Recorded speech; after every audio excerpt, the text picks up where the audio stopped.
The World Health Organization puts cancer as the second leading cause of death globally, with it being responsible for 1 in every 6 deaths. Now, according to worldcancer.org, about 10 million people die each year from cancer, with more than half of these deaths happening in the least developed parts of the world. Now, this troubling data on the global cancer burden calls for more action. As we commemorate this year's World Cancer Day, the aim is to create and spread awareness on the many forms of the disease, as well as mobilize action to reduce its global impact. Medical experts believe that early detection and quality treatment strongly improve the survival rates of many types of cancers around the world. The theme for this year's observation is Close the Care Gap. Close the Care Gap. That's the theme for this year. And we'll be looking how to close this gap and make a difference. So joining me now in the studio is a radiation and clinical oncologist, Dr. Bolandly Adeboyega. It's nice to have you join me this morning. Thank you very much. Good morning. Morning. Now, the word cancer sends shivers to the minds of any regular person who hears of it, any kind of cancer at all. But the point there is, there has often been the talk about early detection being key to either survival or treatment or whatever the thing is. Now, let's start from the prevention that is better than cure. Let's start from there. How conscious should one be when it comes to the issue of early treatment and early detection? Thank you. Talking about prevention of cancer, there are actually 2 types. Okay. There are some you do your bits, but there are still some things there are some instances that with all you do, people still get cancer.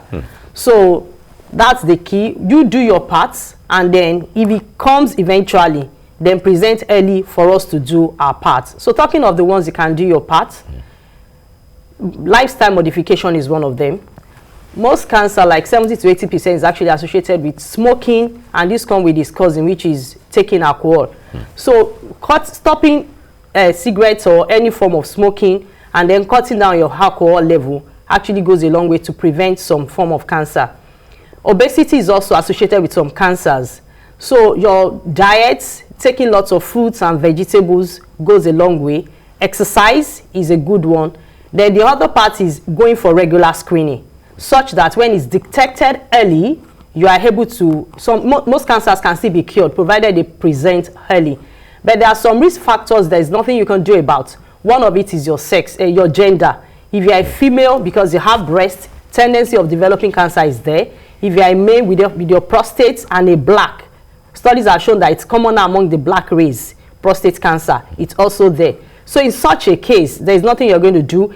Cancer is common among the increasing age group. So as people are aging, Yoruba will say, Wakpela, Yoju, Oniribi, you take one out of the 2. Sorry to non-Yoruba speakers. No, of course, but you can interpret that so we can learn. It shows that as long as you are growing old, cancer is actually commoner among those age group. Okay. But unfortunately, there are some cancers too in children, which cannot be attributed to anything. So it comes to family history. Due to your family, there are some genetic disorder that may run in some family. So because you are in that lineage, you are in that family, there's nothing you are going to do. So that is where early detection, regular screening, early detection is key. So there are some cancers that are preventable, such that when we create awareness, there are some vaccines that can prevent some cancers. You take those vaccines, actually prevent you from such. So having done all that, if you still have the cancer, present early, most cancers can still be cured if people present early. I like the word vaccine. When you mention vaccine, some vaccine, of course, it's not for all kinds of cancer, but talk to us about the issue of availability of vaccines on one hand, and also medicines to cure cancer on the other hand. How difficult is it to get all of those, and for what is available for what and what not? Okay, I would start with vaccines. The common vaccines for hepatitis B virus, which is even part of the routine vaccines we give our children and young adults, also available for adults, prevents against liver cancer. Okay. And then Hpv vaccine, which we are advocating for now, prevent against cervical cancer. Cervical cancer is the second commonest cancer in Nigerian women after breast. So by the time you take that, but it's actually more effective in the young age group, people that have not had any sexual exposure, and 9 to 13 years of age, better. If you take this HPV vaccine, it prevents them from having cervical cancer. Then this HPV2 is also linked to head and neck cancer, which may be commoner in boys, in men. So, but even if a boy takes the HPV vaccine, it also prevents them against these some head and neck cancers, and it also helps them not to be able to infect female with this HPV vaccine. So it will also prevent the female too in that line. So, but then talking about treatment of cancer, gone are the days when you have to travel out to treat cancer. I can tell you that in Nigeria of today, like 90% or more of cancers can be treated in Nigeria. The facilities are there, the drugs are there. One of it is the center where I work, NSI Youth Cancer Center. Is a one-stop cancer center in quotes. You can go from the screening to the treatment. Major treatment of cancer is chemotherapy, radiotherapy, and then some targeted therapy. Even surgery is also key. So we have the surgeons that are dedicated to cancer treatment. We have chemotherapy available in Nigeria. Some that are not available, we can easily, with connection with people, it can be imported, only that they are still on the very high side. That cost is another issue. Then radiotherapy, in our center, we have 3 functional radiotherapy. We have brachytherapy, that is 3D, and then radiotherapy centers are virtually in all the geopolitical zones of Nigeria, though far less than what is expected. But then within, we are functional. Before the end of this year, many more centers will come up with those ones. So we are getting there. We are far from it, but then we are getting there. We're making progress. We are making progress. Right. It's not like it used to be, like 2 years ago. It's quite interesting. But talk to us about the issue of care and management of cancer. Of course, the issue of radiotherapy and chemotherapy are things you talked about, but it takes a toll on a lot of people, especially chemotherapy, from what we hear.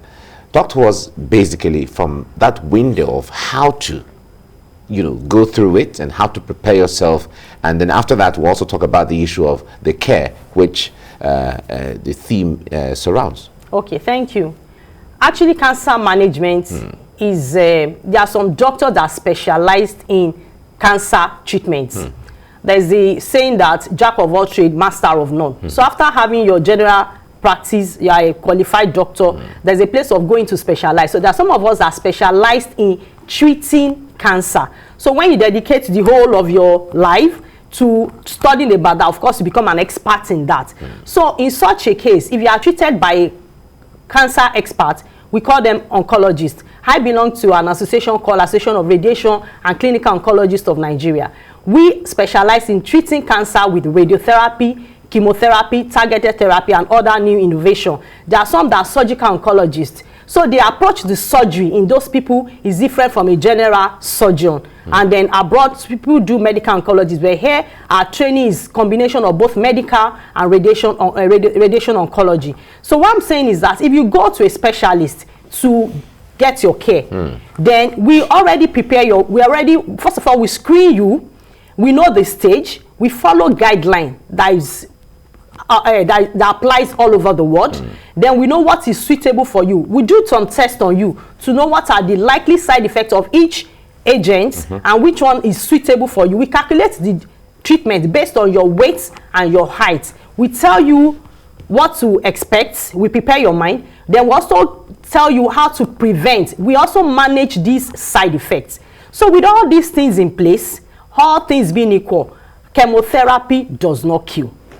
We already prepare your mind. In fact, some of my patients comes and say, doctor, all the things you have told me, I never felt any one of them. I say, fine, you are lucky. We tell you this is what he's likely going to do. And even some of them, like the major fear, especially for women, is they will lose their hair. But we tell you that this hair will grow back. Most time when it grows back, the texture is even finer and softer and stuff like that. Some we are prepared your mind. Some can carry their bald hair and enjoy. Then there's also the place of psychosocial support that will make available to them. There are so many support groups that helps them to weather the journey. So if you are with the right person, even if you are not taking it, we also have connectivity. We have multidisciplinary teams that we can link you that, okay, in your region, this is an oncologist, or if there's a surgeon we work with, there's somebody that can take care of you. So we want to appeal to people, go to the right place. Even if I'm not the one taking care of you, I can network you, link you to someone who may not even be that been in our team one way or the other, where you can get the best care. I'd like you to share some of the experiences you have with us here. You know, when someone comes for the first time, manifests some of these things for the first time, never known that he or she has, manifestations of cancer. You have done the tests, and it's time to break the news. Share that experience with us. Well, how do you prepare yourself on one hand? Oh, I'm going to break this news to this person. He doesn't or she doesn't know he has cancer. But how do you prepare the person to accept and take the news? Okay, only that unfortunately things are not done rightly in most cases. I am a radiation and clinical oncologist. I treat cancer with radiotherapy and chemotherapy, which means that a surgeon somewhere should have made the diagnosis, tell the person what the diagnosis is, tell them the treatment, and now you are referring to me. So ideally it should not be me. You are not in the first instance. I'm not supposed to be. But unfortunately, patient comes, they just give them the histology reports, and they are here. So I'm not the one to break the news. So I'm like, do you have cancer? And I say, so it's not meant to be. But then when it comes to situations like that, it's just to prepare them, tell them, try to bring it down to their level, then try to tell them there is hope. If you have instances, at times I tell them there may be patients around, and I tell them that several people, and then because when you come to a center and you see several people, unlike one or two places, you know that this thing is commoner than what you think. We tell them survivors, and then at times you will need a nurse. Then we have had several trainings on stuff like that. If they need to cry, you will relax. At times you cry with them, really. And there's no... As a way of making them feel better. No, it also gets to me. Wow. Actually, we also get burnt out. There are times I'll be like, there are times you leave your consulting, go to somewhere else and cry, especially when the situation is so pathetic. There's a young lady I'm treating. She's 22 years. They just did a screening in their environment. She had a lump, and in that case, you expect lump in that age group to actually be benign. So they did the biopsy. It was cancerous. Nobody told her. She came in naive. Nobody with that 22-year-old girl. Where am I going to start from? So in that case, I had to put myself in a situation and sit down and try to explain. She works a manual job, so it even goes beyond breaking the news. I started making connection how to get her treated. We're raising funds for her. As we speak, she just asked us had her surgery. So we went through the journey with her. She had become my very close, but because I had to mentor her, get the fund, introduce support to her, connect her to every. So it's not just about breaking the news and backing off. So there are some that actually gets to us. So you go through the journey. We are human, and cancer has no respect for anybody. No, of course, who have cancer. Of course. There's a way you go about it, and then at times you may bring in psycho-oncologists. At times when you know they are not taking it lightly, then you also carry the family along. Especially studies have shown that those that have family support, they tend to do well. So you carry their spouse, their children, carry them along and explain the process to them along. The other time, I saw one, I'm losing a patient. I had to tell the children, so as not to lose their hope, to tell them that they should maximize this time together. I'm not God. Miracles still happen. But tell them clinically this is, so they start preparing so that it doesn't come to them as a shock. People see it, but they deny it. There's this, you don't want it and you are rejecting it. So you bring it to them and tell them there's also a place of spiritual. At times you may bring in a spiritual person. Maximize every opportunity. Based on your faith is one of those things. Now, you mentioned the issue of family, and that's really, that's key. If in everything in life generally, we feel that family is, it gives you a nest to rest. What specific roles does a family play in caring and supporting a cancer situation? Thank you. Family plays a very huge role. Right from the diagnosis, there's a place of denial. And then if care is not taken, you may lose the patient even from that, because they start going from one place to the other. So there's a place of educating the family on the situation at hand, on the possible treatment, on the likely side effects. like I tell my patient that when you are undergoing cancer, is just take it as a patient undergoing cancer treatment, especially chemotherapy part of it. Take it like somebody that is pregnant. Those 9 months are horrible. You get defaced, everything is swollen. But then know that at the end of 9 months, you get back to normal. So when they know there's something like that, so when, at those times, they feel so tired, they feel so weak, they are changed, some get darker, the nails get discolored, the hair had gone. So it's a place of carrying the family along, knowing that this is what to expect, and that they'll be able to give them the necessary care and support. Some are out of job, so money has to come from somewhere. They are too weak and too tired to go about their daily activity, so they need those support. And then the family too needs to know that it may not be due to it's not due to her sin. She's not the worst of sinners to have had that, and then to know that it's not contagious, because some may want to withdraw. Stay away. Then there's a place of telling them that you need to inform people, because it's treating cancer is very, very expensive. So they may need all of those support. Then if it's something that is likely going to run in the family, they also need to know so as to get prepared, and they get screened early. So family plays a major role. They have to be carried along. We'll talk about the issue of the cost later on, but let's talk about the theme. When it comes to close the care gap, how significant is this theme, and how should we be conscious of it? This is a very good theme for this time. There's a very, very big gap in the care, especially when it comes to our country like Nigeria. Few days ago, I had a patient from Sierra Leone. When she narrated the fact that they had just 2 oncologists in the whole of this country, a test as basic as mammogram, they don't have it. They only do biopsy, they cannot do immunohistochemistry, which is further characterized, and they have no radiotherapy center. I almost went to one corner and say, in the whole country? In the whole country. She had to come all the way from Sierra Leone. Wow. I was like, oh, I thought we are the worst of that. There's actually a country that is worse. So and this is the situation around the whole of sub-Saharan Africa. Until recently, there's no PET-CT scan in the whole of the sub-Saharan. People have to go to Egypt, they have to go to South Africa or to India to get PET-CT scan done. So things are changed, but there's still a big gap. The first is about awareness. There are so many myths and misconceptions about cancer, especially in this area. People say it is a evil arrow. We haven't written the paper on that. So when it happens, they start visiting spiritual houses, start using soap and taking bath and everything. I usually tell people that I'm a Christian, that it's better you know your enemy, so that when they're even calling the prayer point in church, you can raise your hand when you're compared to when you're in denial. So there's a gap about awareness. So we are creating the awareness, know that cancer is not an evil arrow.